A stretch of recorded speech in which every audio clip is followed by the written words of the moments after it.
Bonjour mes chers frères et sœurs, je me présente, frère Martin William, premier conseiller dans la présidence du Pieux de la Romandie, avec président Théodore Boyer, président du Pieux, et président Lofat Warren, deuxième conseiller. Nous dirigeons 8 unités, 6 unités sur Eatea et 2 unités sur Wahine. J'ai la bénédiction de vous partager mon témoignage du livre de Mormon, à travers le message du prophète Russell M. Nelson, qui nous encourage et nous exhorte à réfléchir à 3 questions. Premièrement, que serait votre vie sans le livre de Mormon? Deuxièmement, qu'est-ce que vous ne sauriez pas? Et troisièmement, qu'est-ce que vous n'auriez pas? Grâce au livre de Mormon, je sais qu'il y a vraiment une vie après la mort. Mes chers frères et sœurs, je témoigne que le livre de Mormon est véritablement la parole de Dieu. Pour cela, j'aimerais vous inviter à visionner ensemble le message de l'autorité générale, Elder Tad R. Callister. Je rends témoignage, mes chers frères et sœurs. Je vous promets que si vous étudiez tous les jours le livre de Mormon en vous aidant de la prière, vous prendrez tous les jours de meilleures décisions. Je vous promets que si vous méditez sur ce que vous étudiez, les écluses des cieux s'ouvriront et vous recevrez des réponses à vos questions et des indications pour guider votre vie. Au nom de Jésus-Christ. Amen.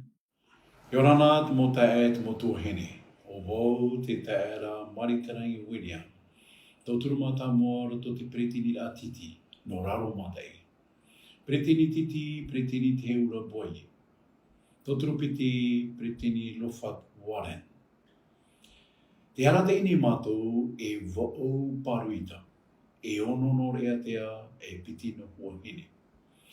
Te hoe hameteira, e tau ite a papo no te puta a moromona. I roto i te hoe aura a te profeta Russell M. Nelson.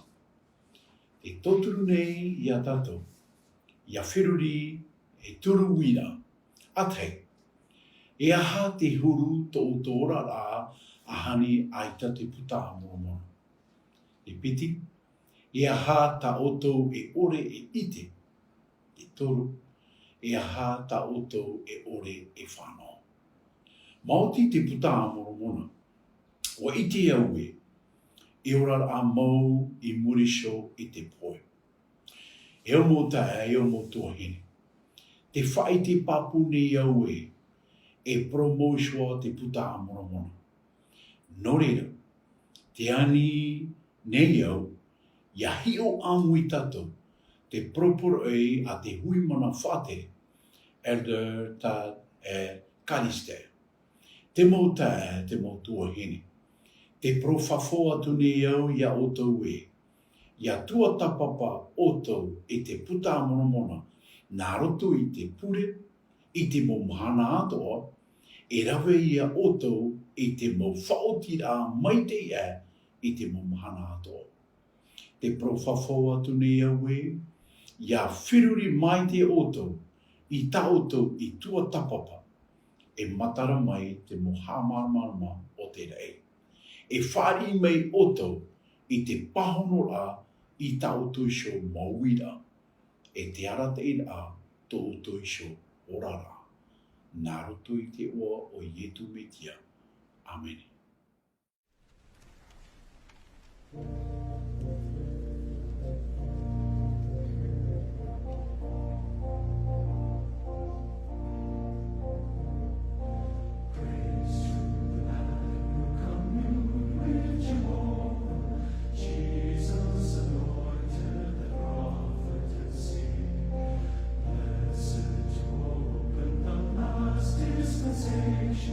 King shall extol him, and nations reveal.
Cher bon Père éternel, te sommes vraiment reconnaissants de cette journée de sabbat que tu nous donnes.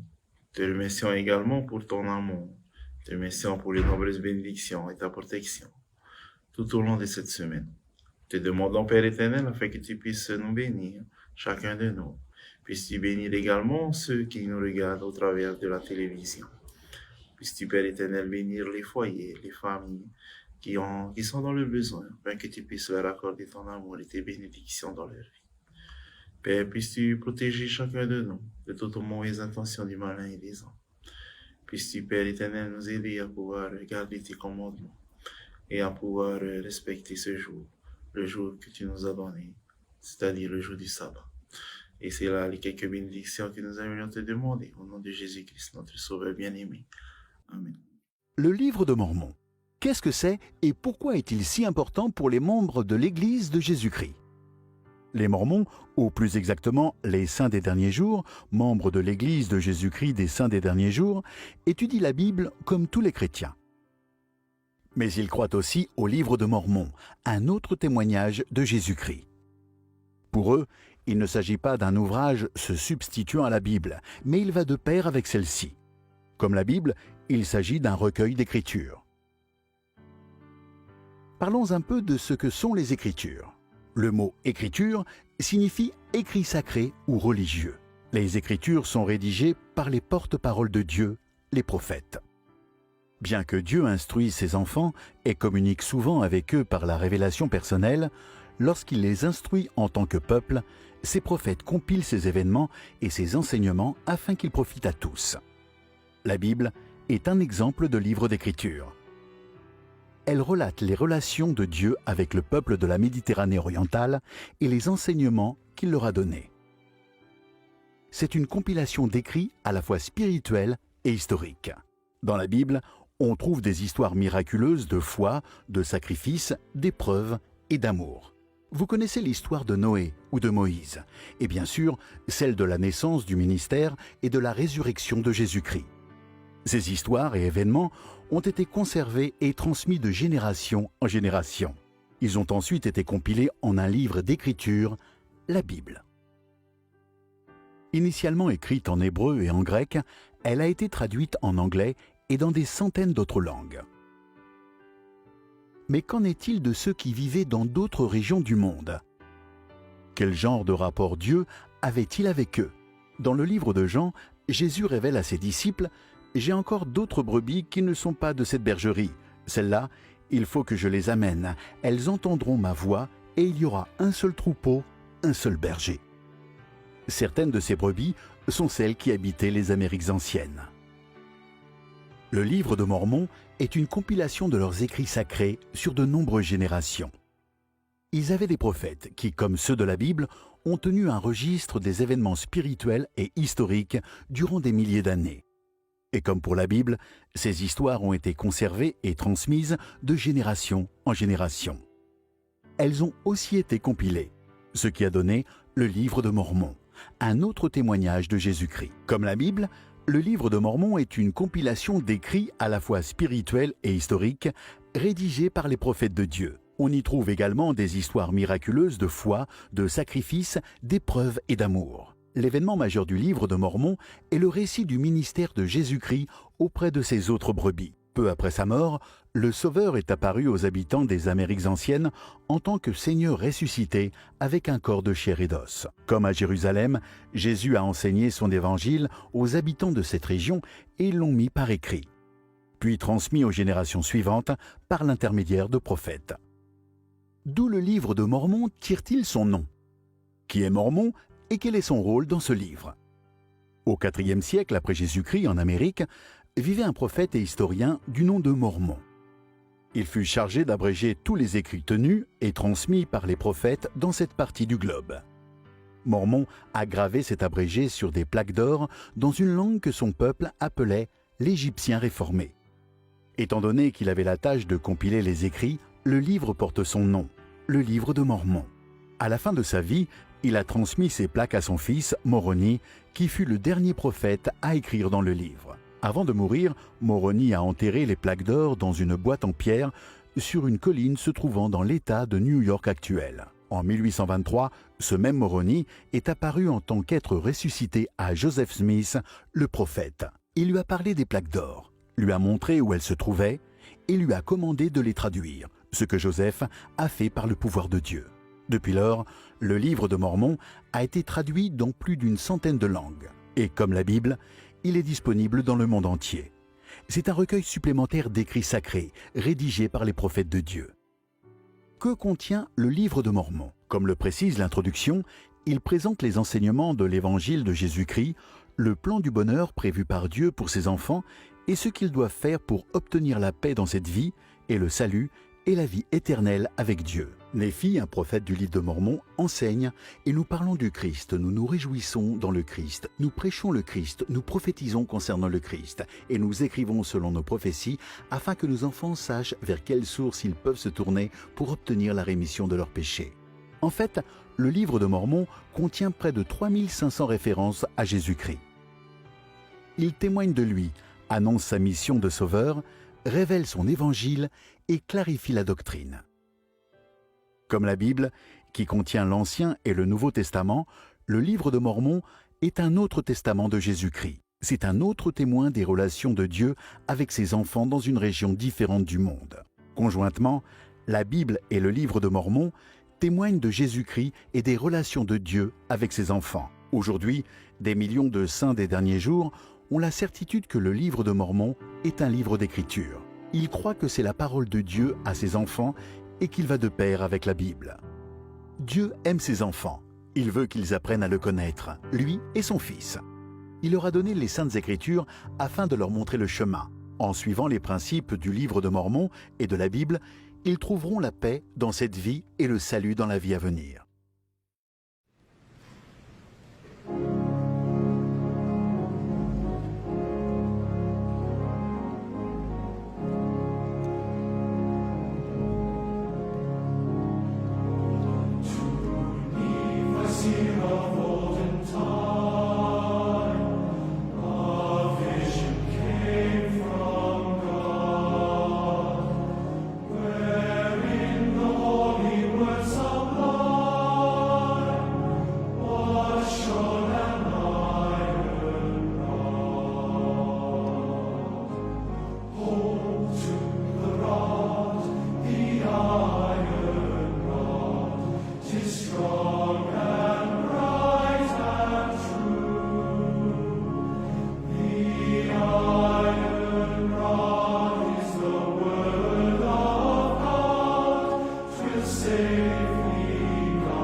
We must go.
Le livre de Mormon est non seulement la clé de voûte de notre religion, mais il peut aussi devenir la clé de voûte de notre témoignage, une ancre qui le maintient solidement en place malgré les épreuves et les questions sans réponse.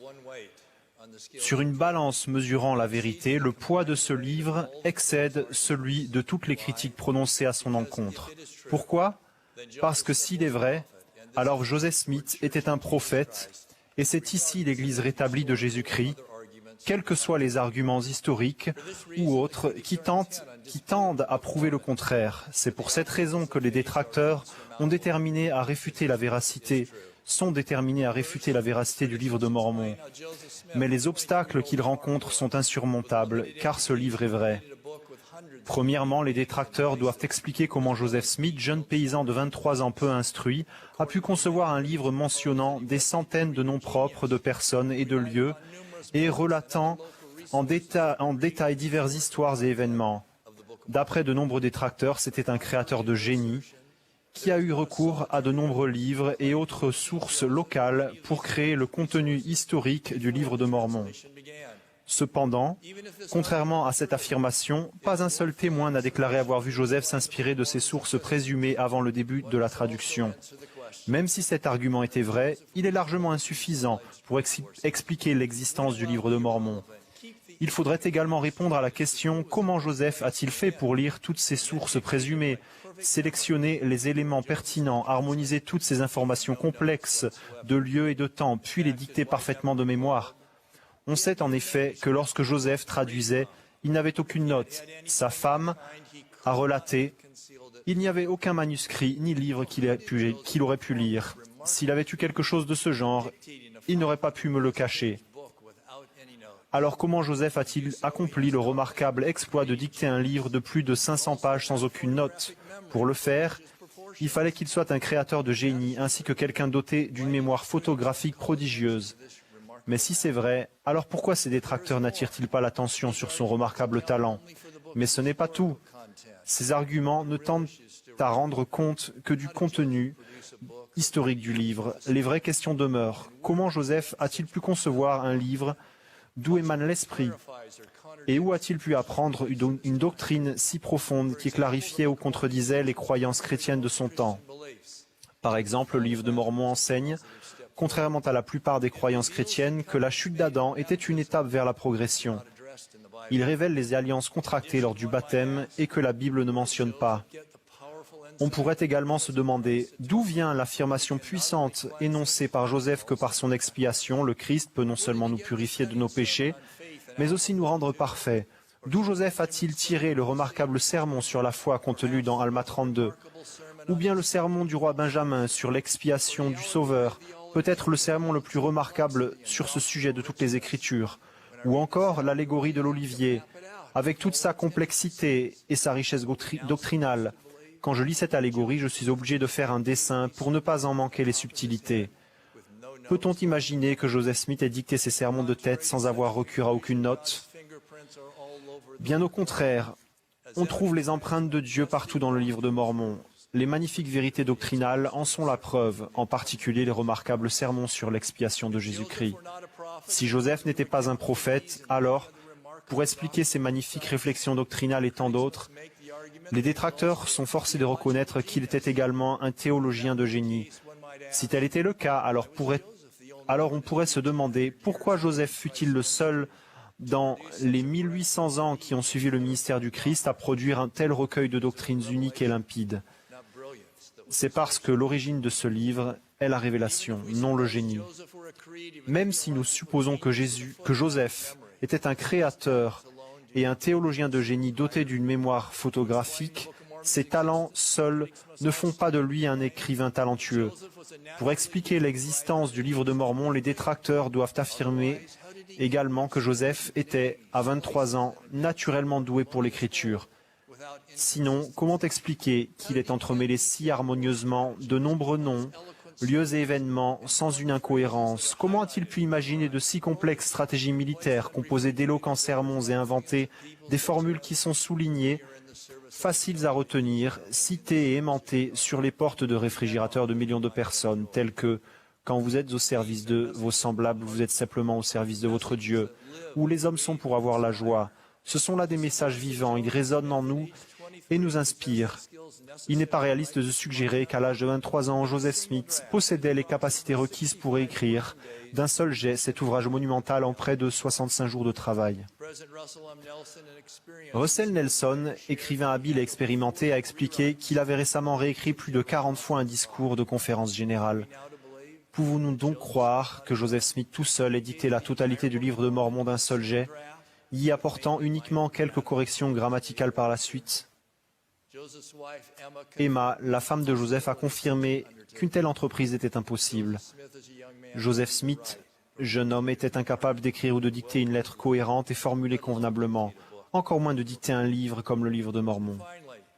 Enfin, même si l'on accepte tous les arguments précédents, aussi douteux qu'ils soient, les détracteurs rencontrent un autre obstacle. Joseph a affirmé que le livre de Mormon était écrit sur des plaques d'or.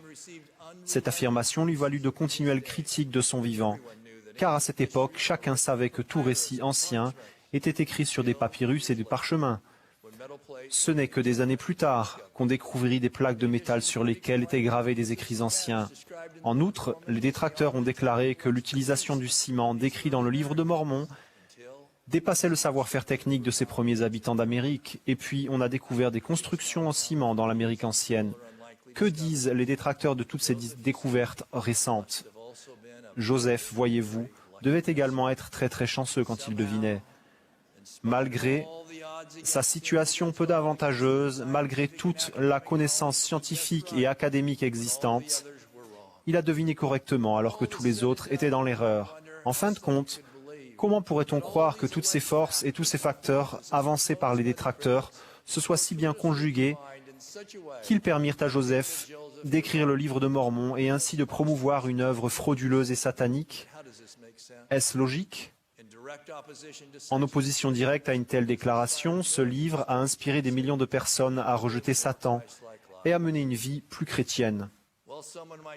On peut choisir de croire le raisonnement des détracteurs, mais pour moi, il s'agit d'une impasse intellectuelle et spirituelle. Pour croire cela, je devrais accepter une série d'hypothèses non prouvées. De plus, je devrais ne pas tenir compte du témoignage de chacun des 11 témoins, bien que tous soient restés fidèles à leur témoignage jusqu'à la fin. Je devrais rejeter la doctrine divine et les vérités célestes contenues dans ce livre sacré. Je devrais ignorer le fait que des multitudes, moi y compris, se sont plus rapprochés de Dieu en lisant ce livre que n'importe quel autre et, surtout, je devrais nier les murmures du Saint-Esprit qui m'ont confirmé sa véracité. Ce serait contraire à tout ce que je sais être vrai. Un de mes bons et brillants amis a quitté l'Église pendant un certain temps. Il m'a récemment écrit au sujet de son retour. Dans un premier temps, je désirais des preuves historiques, géographiques, linguistiques et culturelles de la véracité du livre de Mormon. Mais lorsque j'ai porté mon attention sur ce qu'il enseigne au sujet de l'évangile de Jésus-Christ et de sa mission salvatrice, j'ai commencé à recevoir un témoignage de sa véracité. Un jour, alors que je lisais le livre de Mormon dans ma chambre, je me suis arrêté, je me suis agenouillé et j'ai prié Dieu de tout mon corps, de tout mon cœur. J'ai alors senti très clairement mon Père Céleste murmurer à mon esprit que l'Église et le livre de Mormon étaient absolument vrais. J'ai réétudié l'Église pendant 3 ans et demi et cela m'a redonné la totale conviction et le témoignage de sa véracité. Si, comme mon ami, nous prenons le temps de lire le livre de Mormon et de méditer à son sujet avec humilité et de prêter attention aux doux fruits de l'esprit, alors nous finirons par recevoir le témoignage que nous recherchons. Le livre de Mormon est l'un des plus grands dons que Dieu nous ait fait. C'est à la fois une épée et un bouclier. Il envoie la parole de Dieu dans la bataille qui se livre pour le cœur des justes et est un défenseur suprême de la vérité. En tant que saints, nous n'avons pas seulement le privilège de défendre le livre de Mormon, mais aussi des occasions de l'utiliser, de prêcher avec autorité sa doctrine divine et de faire écho au témoignage qu'il rend de Jésus-Christ. Je témoigne solennellement que le livre de Mormon a été traduit par le don et le pouvoir de Dieu. C'est le témoin convaincant, forgé par la main de Dieu, dont la mission est d'affirmer la divinité de Jésus-Christ, l'appel de prophète confié à Joseph Smith et la véracité incontestable de cette Église. Puisse-t-il devenir la clé de voûte de notre témoignage, afin que l'on puisse dire de nous, comme il a été dit au sujet des Lamanites convertis, ils n'apostasièrent jamais. Au nom de Jésus-Christ, Amen.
Père Céleste, nous sommes arrivés à la fin de notre programme de ce dimanche matin. Nous te remercions, Père Céleste, pour ton esprit qui a été parmi nous, qui nous a permis d'être attentifs aux messages qui ont été partagés par nos dirigeants. Père Céleste, nous te demandons que tu puisses nous aider cependant à pouvoir mettre ces enseignements-là en pratique dans notre vie. Père Céleste, merci pour ces dirigeants que tu as choisis pour nous aider ici-bas. Et spécialement, merci pour notre prophète Russell M. Nelson qui nous guide dans ces derniers jours. Père Céleste, merci pour ton évangile dans notre vie qui est une grande bénédiction pour nous et pour notre foyer. Merci Père Céleste pour les nombreuses bénédictions que tu accordes à chacun de nous selon bien sûr ta volonté.